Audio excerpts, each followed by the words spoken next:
Well, I've read a lot about you, so it's really dumb that I mispronounced your name.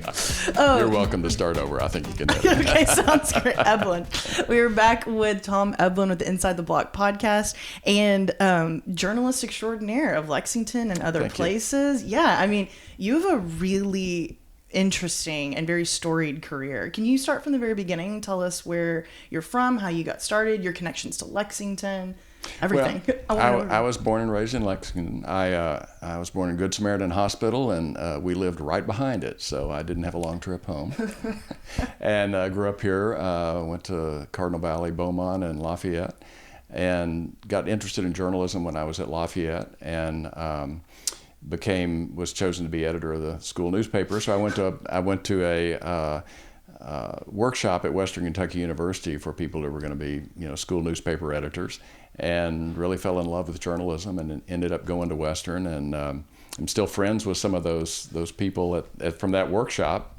One retired from the New York Times, one retired from the Chicago Tribune, and but after I got out of school, there were a lot of jobs in journalism then, and I lucked in. I had worked 2 summers for the Associated Press, and usually you had to work for several years before they would hire you. But since I had worked for them a couple of summers, I got hired right out of college and was in the Nashville bureau, Nashville was a great city to live and work in, and quickly got a lot of opportunities covering politics in the legislature, and then was made the correspondent in charge of the Knoxville bureau in 1981. I think I was then the youngest correspondent in the AP. I think I was 21 at the time.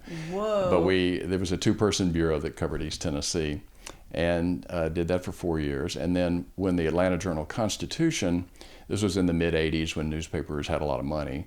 It was kind of the height of advertising and things for print journalism, and they decided to be what they'd always claimed to be, which was the South's great newspaper. And so they hired 5 of us outside of Georgia to travel around and write about the rest of the South, and I did that for 4 years. I covered Tennessee and Kentucky.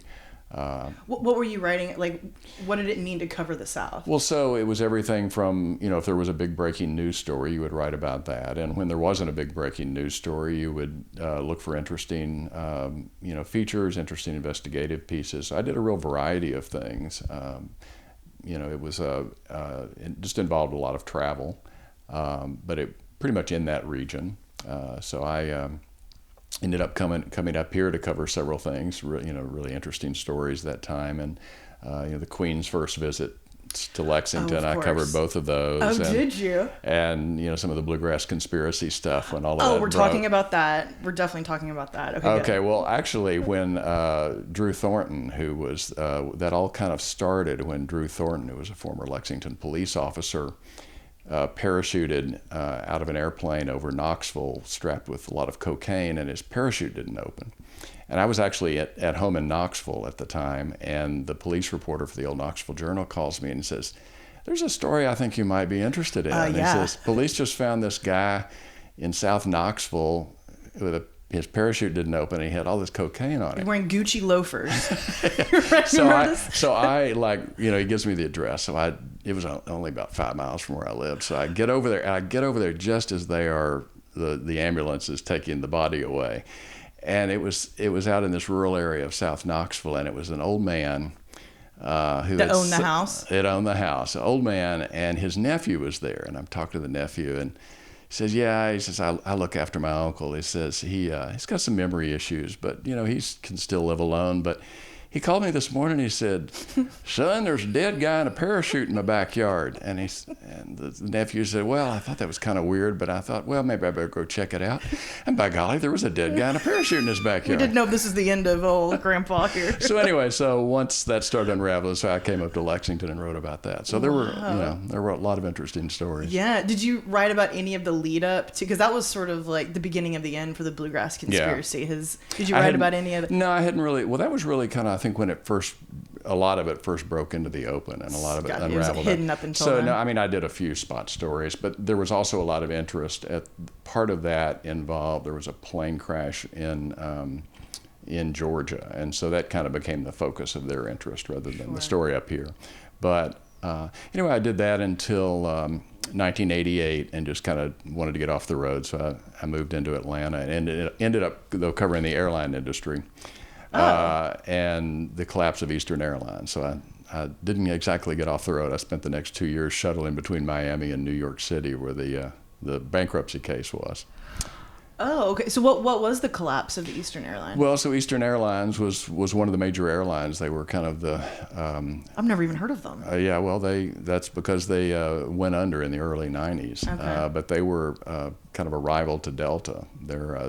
They had 14,000 employees in Atlanta. They were based in Miami, but they had been, they were one of the old original airlines. And Frank Lorenzo, who was a corporate raider, had bought Continental Airlines and kind of busted all the unions and made it. This was when airlines were being deregulated, so there was a lot of turmoil in the industry. And he bought Eastern Airlines, and it had a very strong and militant union outfit, and they weren't going to let him mess them over. So it was a pretty much a battle to the death, and it kind of killed the airline. But Lorenzo was such a scoundrel that he got banned from the airline industry and was not able to, for safety issues, because he was cutting a lot of corners. But anyway, that was a pretty epic struggle that lasted about a year and a half, and most of the case was in New York. He'd used a technicality to file the bankruptcy case in New York City so that he could get a very debtor-friendly judge. But anyway, so I spent a lot of time in New York covering that, and then I became... You wanted to stop traveling, but then the travel continued. I traveled a lot more because I had 2 daughters by then, so I didn't want to be on the road all the time. So after that, I became an editor, so I wouldn't have to travel. Okay. Editor where? In Atlanta. Okay. So I became an assistant business editor, and then later was the deputy business editor, and kind of ran the business news operation, which back then was the business news staff was bigger than the entire Lexington Herald Leader staff is now. It was it was a different time. I'm sure. But I did that for 6 years, and we just got homesick for Kentucky. My wife's family lived in Bowling Green at the time, and my family has been in Kentucky since the very beginning. And in fact, my 6th great grandmother was Daniel Boone's oldest sister. So a Daniel Boone guy. Yeah. So anyway, so my family had been, in Kentucky really since about 1779 on both sides since the 1700s, and so we just really liked Kentucky and called you home. And we loved. I mean, we liked Atlanta, except for the summer heat. And the only thing I never liked about Atlanta was the summer heat, and the traffic is just horrendous. But this is a beautiful place, and the Herald Leader, when I'd been gone, had become a very good newspaper. And so, I didn't really know many people here. I didn't know the editor, but I kind of reached out, and one thing led to another, and so I ended up here. Amazing. And so that was a lot of fun. It was a really great staff to work with, and I was the managing editor for 10 years, and.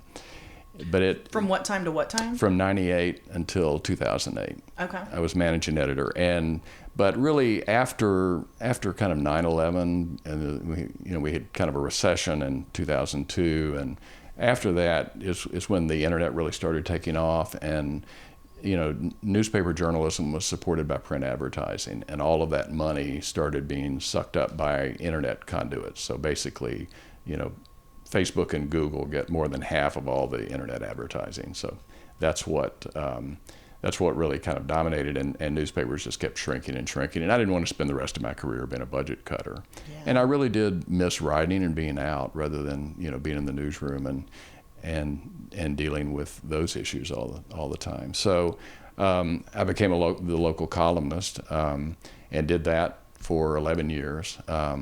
And then when McClatchy, who now owns the Lexington papers, was getting ready to go into bankruptcy, they made a lot of longtime employees a good deal to leave, so we did. So You got out while the getting was good. I got out while the getting was good, but that was great. So since then I was kind of quickly recruited to the Carnegie Center. I do some work for them. I run the Kentucky Writers Hall of Fame process. Kind of organize all of that and do other special projects for them, and do a lot, do freelance writing as much as I want to. I basically just do projects I want to do, and don't do projects I don't want to do. So. Yeah. What an incredible career. I mean, I love that it's ended with I'm doing everything that I wanted to. Yeah. It's great. So I'm about to ask you a really dumb question, which is, what do you really do like as an editor? Do you still get to write like somewhat as a columnist, or like as an editor you're just overseeing all the other columnists? Yeah, as an editor you don't really get to write much. You're overseeing all the reporters and deciding on the news cover. And as managing editor, you're basically running the newsroom, which when I first started was about 155 people, and when I could be managing editor was still about 100. I think now they've got about 35 or 40, but you're basically, you know, everybody's boss. So you're kind of leading the news coverage and helping editors, you know, help reporters and columnists make their stories better, and deciding, you know, back then when it was primarily a print product rather than an online product, so there was a lot involved in what goes on the front page and what the headline says and what the photo shows and things like that. What does go on the front? Like, is there a tried and true rule? I've always heard like if it bleeds, it leads.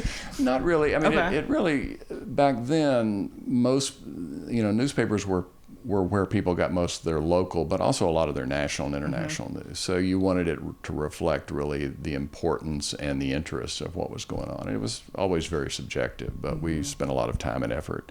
You know, now it's very different because most people get their news on their phone. So you're seeing, you know, it's very much more oriented to your interest as opposed to just what's going on. Yeah. So it's, you know, it's really changed a lot, but I really enjoyed being a local columnist because part of it was having opinions about issues and things, but a lot of it was also just finding interesting people and interesting stories. So I tried to do a real variety of things, and you know, you attract different groups of readers.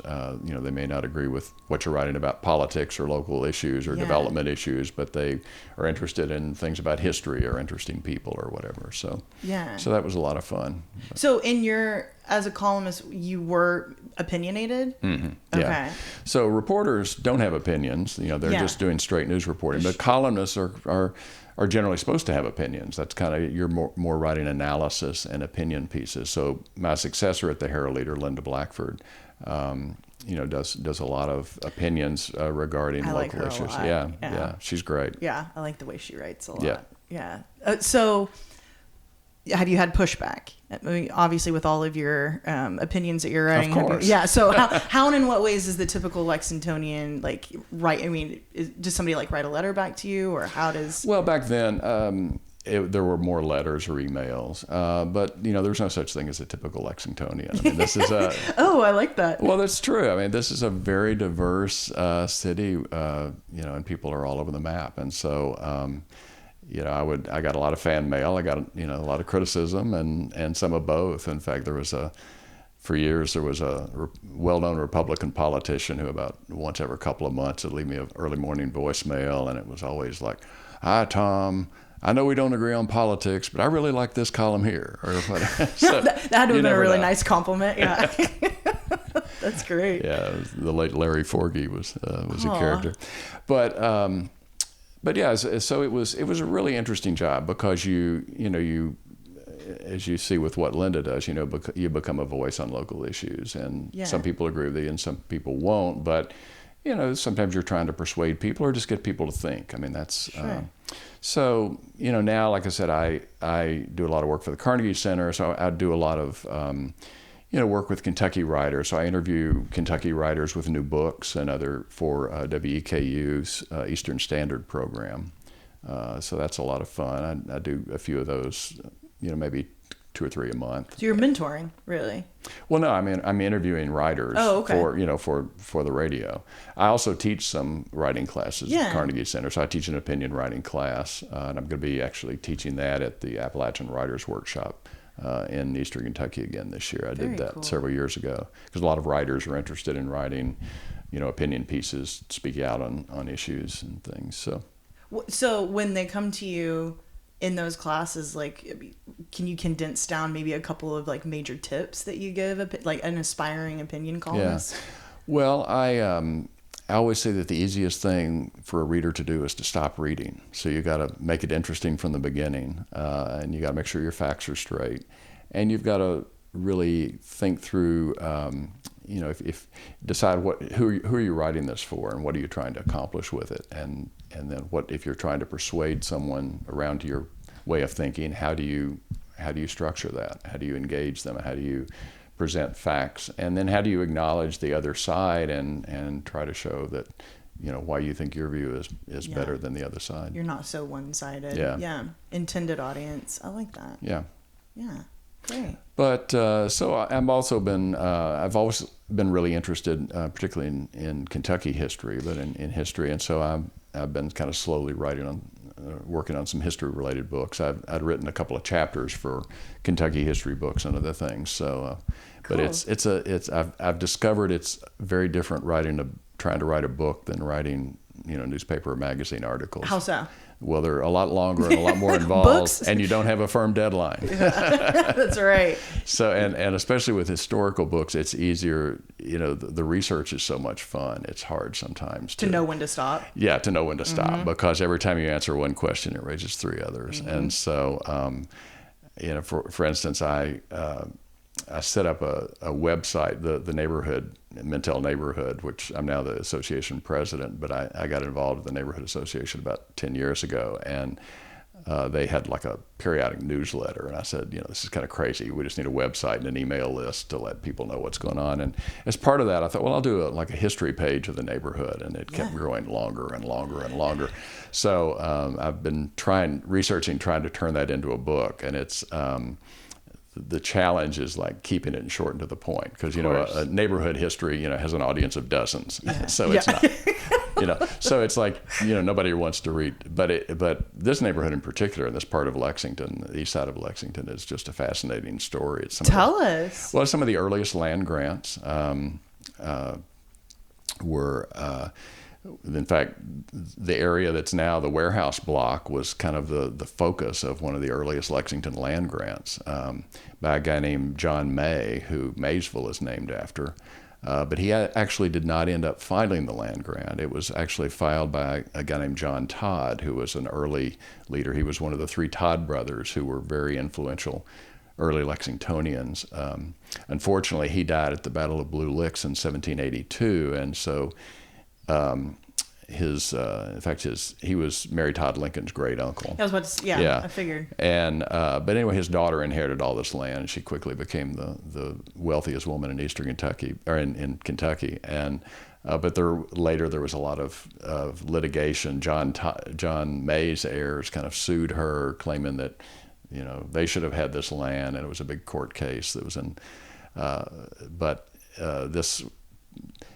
The land ended up, a lot of it she ended up owning, and then early on, James Masterson, who was another Lexington founder, Masterson Station, he bought 100 acres, and this was his farm from Forest Avenue to Mintel Park. So all of Belcourt, the Belcourt neighborhood and Mintel neighborhood, most of the Mintel neighborhood were James Masterson's farm from 1790 until he died in the 1830s. In fact, his house is actually still on Bullock Avenue.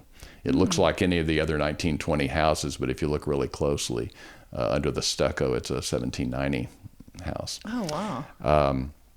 And then the other half of Mintel neighborhood, from Kramer Avenue to Winchester Road, was part of what was called Fowler's Garden, and it was owned by a guy named John Fowler, who was he was Lexington area's first congressman, and he was a land speculator, not a very successful one. He was always short of money and owing people money, and he would lose a lot of his claims. But he ran something called Fowler's Garden, which was a private park where locals would go to. He had a restaurant there, and locals would go for entertainment. There were a lot of big public events. Andrew Jackson, when he was president, he was celebrated with a picnic. Or I guess it was before he was president.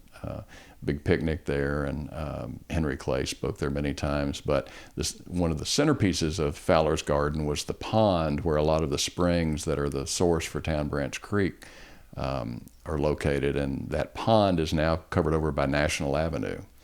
Oh. So if Chad wonders why his parking lots flood, there's a reason for that. I never knew that. Yeah, it was called later years it was called Scott's Pond, and it was filled in the early 1900s. Interesting. I didn't think Town Branch ran quite close to National. Actually, it's where it begins. There are a number of springs kind of scattered around this neighborhood, which is why everybody gets water in their basements when it rains a lot. but there are a number of springs, and they kind of coalesced in the pond there. If you look on old maps, there's an 1818 map of kind of central Kentucky, Fayette County. It shows, you see Lexington as a small city or small town, and there's two springs to the east noted. One of them is Fowler Spring, which is where the warehouse block is now, and the other was the Mansfield Spring, which was where John Todd had his main claim, which is it's in a wooded lot where there's a mansion right by the old Shriners Hospital.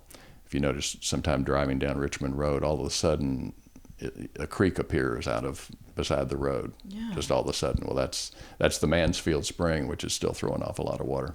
Oh man! And that flows into the reservoir, it was kind of one of the main sources of West Hickman Creek, which is what the reservoir is, West Hickman Creek, that's dammed up. But that was one of the reasons a lot of people came. The first settlers came to Lexington was because of the abundance of all these springs and all the abundance of water. Mm-hmm. So how did Mintel, this is it's Mintel Park, so it's a very unique looking street and also has a lot of history as well. Is it considered a boulevard because it has the... Yeah, Mintel Park was, so the Mintel family were from France, and they left France during the French Revolution and immigrated to America, and it ended up coming here. And Madame Charlotte Mintel she was a very well-educated woman for her age, and her husband was the son of a geographer to the King of France, and they come here and kind of quickly became kind of enmeshed, added a lot of European flair to Lexington society. They became good friends of Henry Clay, and John Todd's daughter gave them the lifetime use of 5 or 6 acres, and they lived what's now Lincoln Avenue. In fact, there's a house there that we think was not their original house, but their house burned in the 1840s, about the time that Valdemar Mintel died. His wife, the house was rebuilt, and that's probably where she lived the last few years of her life, but it's kind of like on the hill there at Lincoln Avenue. So that's where Mary Todd Lincoln went to school, and she was a real mentor for Mary Todd Lincoln, who was one of the most educated first ladies of the 19th century. And but their son ended up buying 14 acres that's now Mintel Park, and he had a house kind of in the middle of it. And after he died, passed to his sister, and after she died, some Lexington businessmen bought it, and it was kind of one of the first modern developments where you have a company and they create a street and they divide up lots, and when they couldn't sell the lots, they built a few spec houses, including this one, and then they ran into financial problems, and it kind of all got sold off, and so the neighborhood, it was planned with that park down the center. Unfortunately, the street could be about 2 feet wider because there were probably 5 cars in Lexington when they laid out that street in 1905, and they were a lot narrower than our cars are now. But it's nice to have that small strip of green space down the middle, which is an official city park and has been since about 1910. So the city maintains The city does an excellent job of mowing our grass, and the city arborists take really good care of the trees, and so that's a city park. It's a very popular place to walk. I love sitting on my front porch because everybody is walking down the street. It's a lot of fun, but this neighborhood was, like I said, it was kind of organized between about 1905 and 1907, and then you had a lot of the other part of Mintel neighborhood, which is from Walton Avenue and up to North Ashland Avenue, was the Bullock Estate. So that was originally kind of Masterson's heirs. That was where his widow lived, and then the Bullock family, which was a prominent family of Robert Bullock was the county judge when they built the old courthouse in the early 1900s. Related to like the Bodley Bullock house? There's a connection. Okay. Yeah, it's the same. I think it's the same family. Cool. But the Bullocks, and then they subdivided that. Lexington is kind of a history of subdivisions. From the beginning, a lot of the original lots in town were subdivided, and so the Bullock family subdivided that lot, and then you had the development along Walton Avenue beginning in the 1880s, and then North Hanover was actually developed before Mentel Park. And there are several houses there from the 1880s and 90s. And then on the other side of Kramer, the housing neighborhood beside the warehouse block in the late 1800s, early 1900s was the Lexington Brick Company. Yeah. And so, anyone who lives on that side of Kramer knows that if they dig very much in their yard, they're going to hit a lot of brick. Yeah, I love that. Yeah, I love that so much. And you can still find the bricks from the Lexington Brick Company, which I think is really neat. Yeah, so that was, and then that was developed as a neighborhood beginning in 1913. Mm-hmm. And then it started to become pretty industrial, right? It was a good spot for that. Well, the neighborhood was there, and then one of Lexington's first, not really, one of its first railroad east kind of began at the pond there, right at the warehouse block. It began going east of Lexington, didn't even go into downtown, but the railroad started there in 1877, what became the C&O line. Yeah, Chesapeake, Ohio, right? Right, the Chesapeake and Ohio. And so Lexington was a pretty major railroad town in the late early 1900s. So you had a lot of industrial development through the middle of town where railroad tracks ran through, where Vine Street and all that area was all railroad tracks. Yeah. And up Midland Avenue, kind of where the Herald Leader building was. It's now the Hill for it's called the Hill for the Fayette County Public Schools, technical schools. Yes. All of that was railroad tracks, and also the Combs Lumber Company, which developed Mentel Park. But so you had a lot of the area. The warehouse block was a really industrial area, for railroad businesses, and and the Walkers have done a great job of really turning it into a really great trendy neighborhood and a destination for people, and they're very good neighbors for the people around here. We appreciate that. No, I'm glad to hear that. So, do you have some businesses that you frequent in the warehouse block that you like going down there for? Oh yeah, well, Mirror Twin is a favorite, sure. And Sav's Ice Cream. Of course, it doesn't get any better than Sav's. I agree. And Sav's one of great Lexington's great personalities. I completely agree. And Blue Door Smokehouse is the best barbecue in town or anywhere near town. Absolutely. So yeah, there are a lot of places I go down there. Yeah. Well, you're so spoiled. I'll just say it, just to be able to walk down there. Well, even the interviews I do for WKU. You're like, let's always meet there. They're recorded at Dynamic Studio, which is in the warehouse block area. Oh, cool! I didn't realize there was a Dynamic Studio. Mm-hmm. Yeah. Neil Kesterson, who's been an audio engineer here for years, he does a lot of audio books and all kinds of radio productions and things out of that studio there. Cool. Very cool. Mm-hmm. Well, I'd love to go back and talk more about you as a columnist, really. So, any major cases, stories, things that you have covered that stick out to you now, and you're looking back on your career as that? Well, as a columnist, I became a columnist about the time there was the whole controversy over Center Point, which became the city center development. Will you walk me through that? Because I came to Lexington right at the tail end. Mm-hmm. So tell me about City Point. Yeah, it was originally called Center Point. And it was developed by the Webb companies, which had been longtime downtown developers with a bit of a controversial history. And they ended up demolishing an entire city block, which included a lot of nice older buildings, some of which were in bad repair, but some of them dated to the 1830s, and they were demolished, and it was they had a design that a lot of people criticized. It was a very kind of monolithic tower design, and a number of Jim Gray, who was then on the city council, was very highly critical of it, and a number of other people.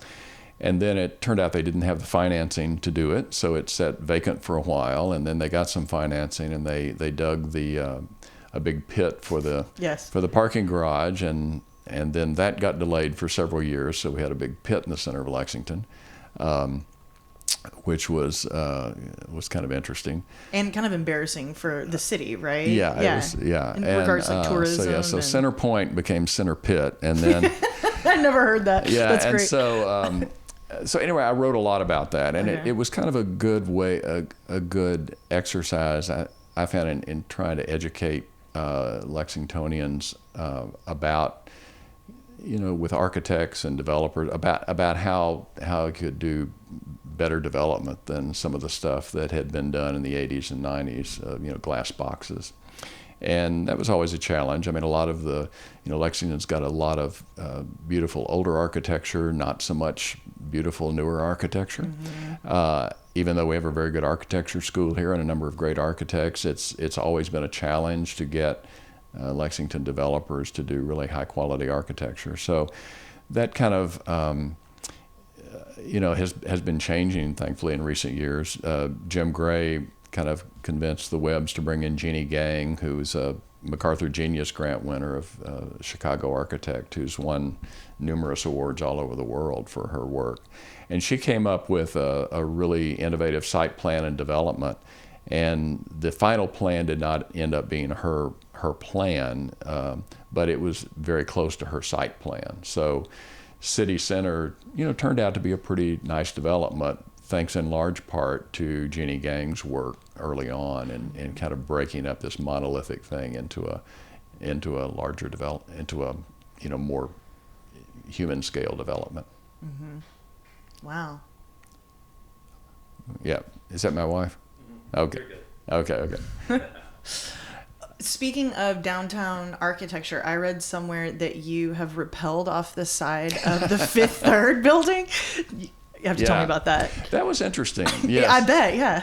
So it was in 2013, the Boy Scouts, the local Boy Scouts sponsored a fundraiser where people could pay to rappel off. Were you trying to get a badge of some sort? No, I was not trying to get a badge. Okay. But the Boy Scouts knew I had been a Boy Scout here and was an Eagle Scout, so they thought, and I was a columnist, so they thought, the newspaper was a sponsor of the event, so they said, well, why don't you have him do it and write about it? So my boss sends me an email, "Want to jump off the blue building," was the subject line.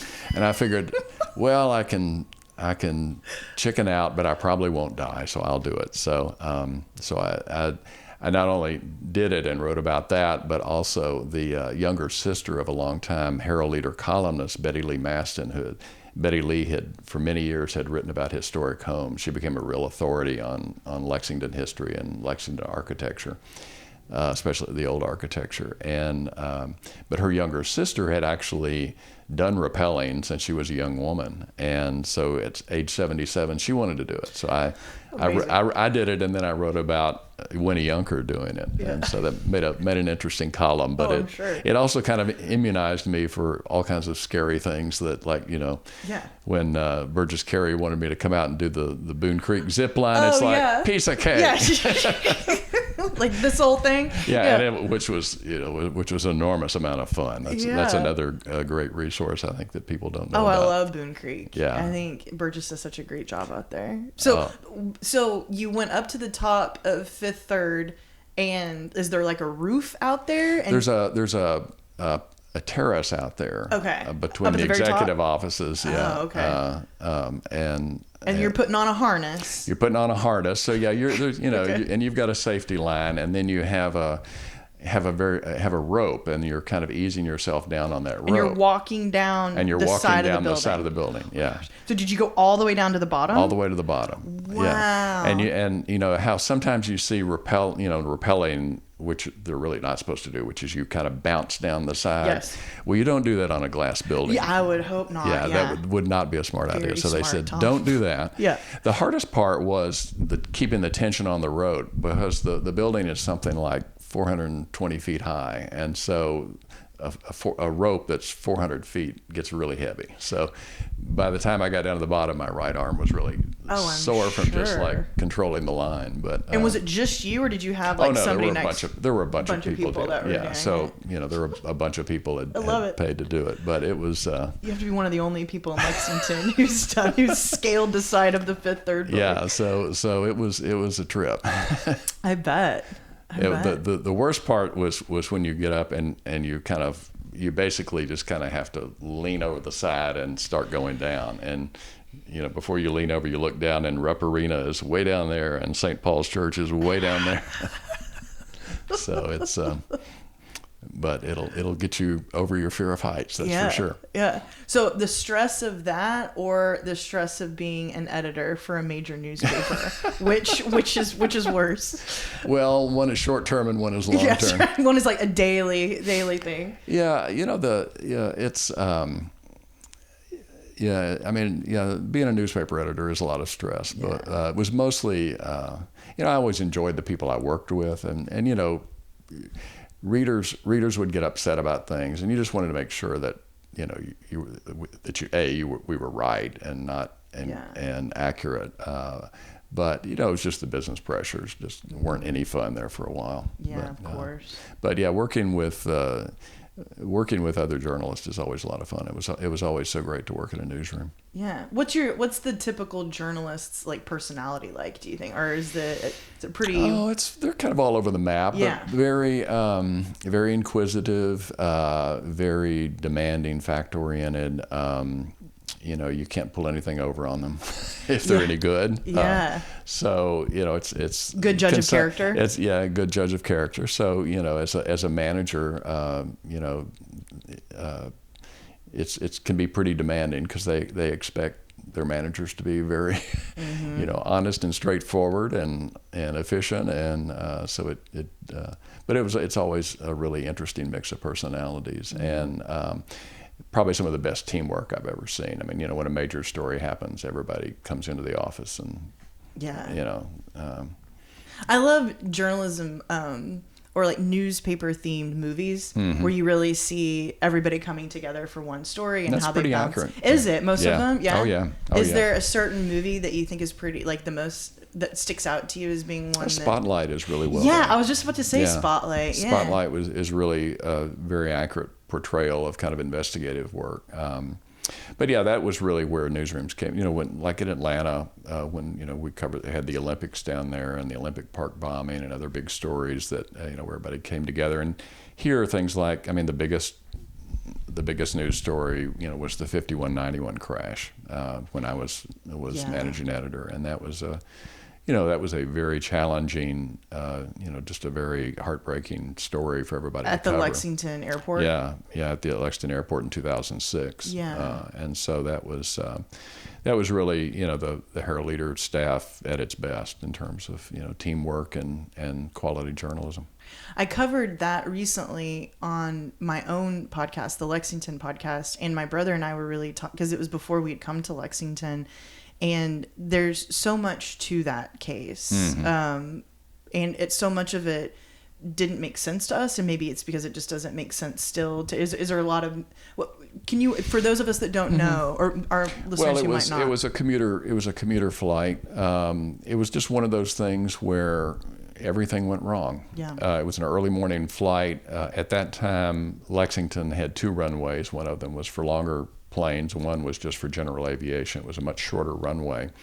And through a series of mix-ups, commuter plane that was, I believe they were headed to Atlanta with early morning flight, and they went off the general aviation runway, and they ran out of runway before they could lift off, and they crashed at the end of the runway. And I think the only survivor was the co-pilot, who was very badly injured. But it was just a really traumatic event for Lexington, and I had covered several plane crashes as an AP reporter and an Atlanta reporter, but but when one happens in your own town and kind of overseeing that coverage, and we tried to be as accurate and sensitive as we could, but at the same time, to really find out what went on and tell the story, the people who were lost in that. So it was a really outstanding effort that.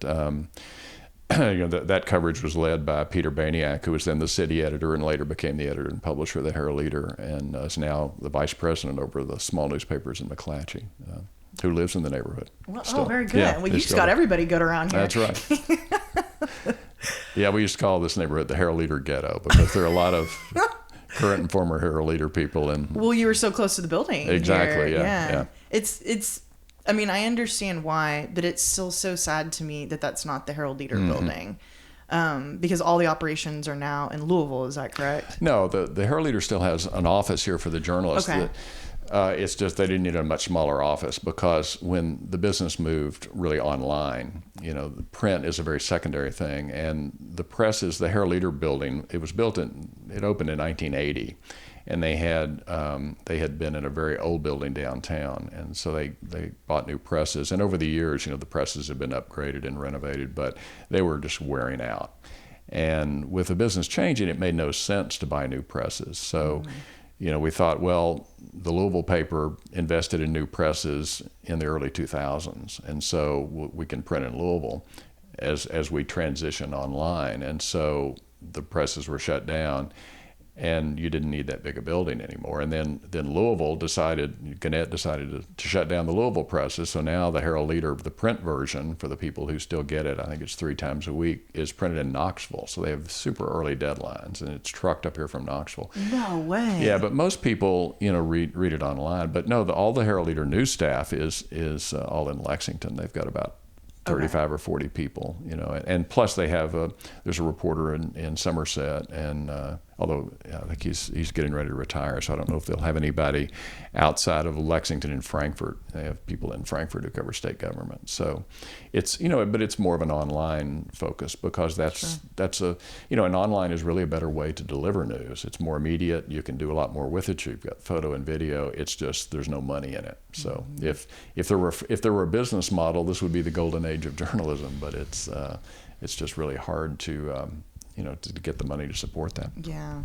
I know some of my friends get frustrated. Like, I'm trying to read this article, New York Times or whatever, and there's always a paywall. And I'm like, well, that's how we're paying our journalists. Exactly. Yeah, exactly. So, if you want, if you're getting like free great news, if you get what you pay for. Yeah. And so if you like quality news, you need to be willing to subscribe. And that's why I think, especially for local newspapers like the Herald Leader, where nobody else is going to cover Lexington City Council or Lexington school system or local businesses, and local media you need to support the Herald Leader and NPR, the NPR stations, WEKU and WUKY who cover local news, and publications like Chevy Chaser and those. Yeah, Southsider, absolutely. Mm-hmm. So besides journalism, of course, changing in terms of the business side of it, how do you think, has it changed at all in terms of like the more artistic side of it, and how and in what ways we're informing the public? Well, I think there's a lot more creative forms. I mean, for instance, podcasts are a fairly new thing, and I'm a big fan of podcasts. I listen to a bunch of them all the time, and I think people, because they're a good way to get deeper information if they're particularly interview podcasts and storytelling podcasts, and you can listen to them on your own time. With print, you would have you had the option of putting in a few photographs and a written narrative, and now with online, you can do photo galleries, and you can do video, and you can do all kinds of things. Story length, can be longer, and you can add supplemental material. If you're, writing about something, you can link to the original source document. So I mean, it's just a much richer format, for people who are interested in getting more than headlines. But the important thing is that readers have to be, take more responsibility for actually reading it and not just taking what's given to them. Mm-hmm. Yeah, that's a really good point. Any advice for somebody who's just now getting into journalism? It's a really tough business out there, and sounds like it. And it's a very different job market. But for people who are really committed to it, there are a lot more opportunities for entrepreneurial type efforts. There's a lot of good nonprofit journalism. I mean, some of the best investigative reporting now is being done by organizations like ProPublica, which does a lot of. It's a national nonprofit that of journalists, and then there are also new publications like the Kentucky Lantern. A lot of longtime newspaper journalists, who still want to do that, are working for the Kentucky Lantern, which is a really good online site that covers politics and public affairs. So there are a lot of good news sources, but it's, if you still want to do that kind of work, you can probably find a way to do it. Mm-hmm. But it's going to take a lot of creativity and a lot more flexibility than it used to. Yeah. There's there's smaller towns where their papers are kind of going bankrupt, or there's not readership, and a lot of that is because of access. And there's this new sort of phenomenon where coffee shops, where we were just talking about Kenwick Table and how popular they are. So a local coffee shop will buy the newspaper, and then people can just read it within the coffee shop. So they're employing, reporters, etc. And so there's like more of it. Yeah, I think that's a really great, like we were talking about how we've got to get creative to make sure that, the print doesn't, so it's a neat. But, the most important thing is that, there's a lot of free information out there, but you really need to be discriminating in terms of what is accurate, what is thorough, and good journalism. You got to pay for it, because somebody is paying for creating that content, and if it's not you got to wonder who else it is. So, definitely. Yeah. So that's your best advice about like looking at critically, critically reading. Consider the source. Of course. And look for news organizations that are interested in honest, truthful journalism, and not trying to appeal to your preconceived, beliefs or opinions or prejudices. Yeah, and probably read as many as you can. Yeah, both sides of everything, for sure. Okay, well, this has been great. Well, one thing I wanted to tell you before we leave, or I wanted to ask you about, is that you are just as accomplished in photography as you are in writing. So tell us about your photography. I got interested in that in college. Western Kentucky is one of the best photojournalism schools, and a lot of still some of my best friends are photojournalists, and I have been... so I'd always been interested in that, and as a reporter for the AP and the Atlanta paper, I would shoot a lot of my own photos from my own stories if the deadlines permitted. And it's been a lot easier in digital. As a columnist, I shot all the photos for my columns because I enjoyed doing it. It's just something. It's really been a hobby that's helped morph into that. But digital photography has made it so much easier. I've also been involved in something for 30 years now that started when I was a freshman at Western. It was started out as a class project and evolved into something called the Mountain Workshops. That's now a nationally known annual photojournalism workshop. Its 50th year is actually this year. But each year they go to a different small town in Kentucky, and they get instructors from all over the country, and these are people from the New York Times, the Washington Post, USA Today, National Geographic, some of the best photographers to donate their time. And I've been involved with it as a writing coach, and so I run a staff of writing coaches who are all journalists or former journalists, print journalists, writers and editors, and they work with the photographers. So we this year it will be in Maysville. Oh, cool. Love Maysville. Excuse me. And which will be a great town for it because there's so many interesting stories there. And I'm in charge of coming up with about 100 story ideas. I'll be working with some. Is that all? Yeah, that's all. But I'm working with some great people in Maysville, and one of our writing coaches is Jack Brammer this year, who is a retired Herald Leader, Frankfurt reporter who's from Maysville. And cool. So we come up with kind of leads for really good, interesting people who are willing to be, have a photographer hang out with them all week. And then the participants who paid, some of them are students, a lot of them are kind of young professionals, freelance photographers around the country. And they literally will draw a story idea out of a hat and then figure out what is the real story here. And they'll spend several days with people. And within a week, it's a very intense week. We'll produce a book, we'll produce a website. There's also a video track. So, there'll be about 20 video participants who will end the week with about a 3 to 5 minute video story about their subject.